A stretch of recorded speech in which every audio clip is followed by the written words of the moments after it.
Le développement des jeux en réalité virtuelle prend de l'ampleur avec l'arrivée sur le marché des nouveaux visio-casques proposés par Sony, HTC ou Oculus. De nouveaux casques qui ne motivent pas seulement les gros éditeurs de jeux, mais aussi les indépendants. Début avril à Londres, le salon EGX a réuni une bonne partie des développeurs de jeux de Grande-Bretagne qui ont présenté leurs productions récentes.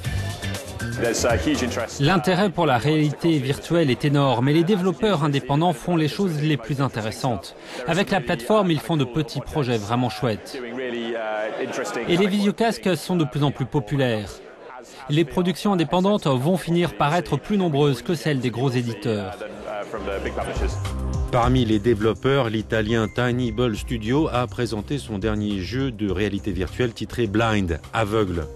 Le joueur est dans la peau d'une petite fille aveugle qui se réveille dans une maison étrange en ayant oublié comment elle y est arrivée.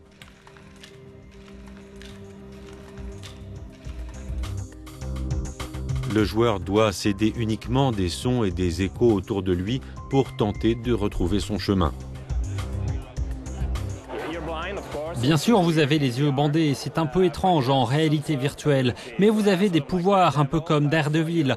Vous utilisez l'écolocalisation, vous utilisez le son pour naviguer dans le monde autour de vous. Le défi est de faire que les joueurs utilisent d'autres sens que la vue. Alors on s'appuie sur les retours, sur le toucher et bien sûr sur le son.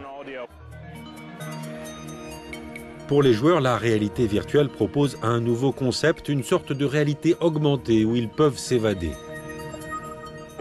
Ça donne aux joueurs la possibilité d'être davantage plongés dans l'environnement.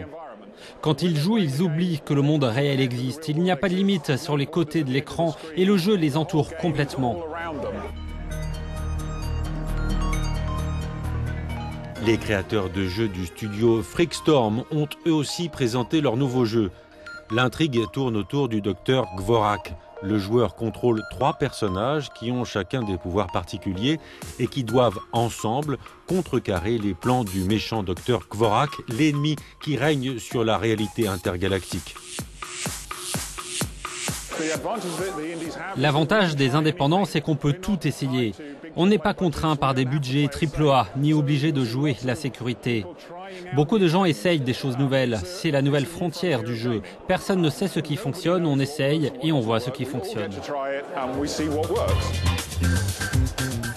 Le distributeur de jeux allemand Application System Heidelberg est lui venu avec un concept différent où le joueur doit résoudre des puzzles et utiliser la lumière pour faire éclore des fleurs.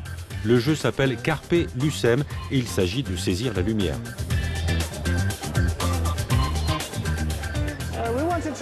On voulait créer une expérience apaisée pour découvrir la réalité virtuelle sans rendre les gens malades. Alors c'est très méditatif, pas rapide, un jeu sans pression. Pour les visiteurs qui trouvaient un peu trop calme Carpe Lucem, ils pouvaient aussi essayer quelques-uns des nouveaux jeux sur PlayStation en réalité virtuelle.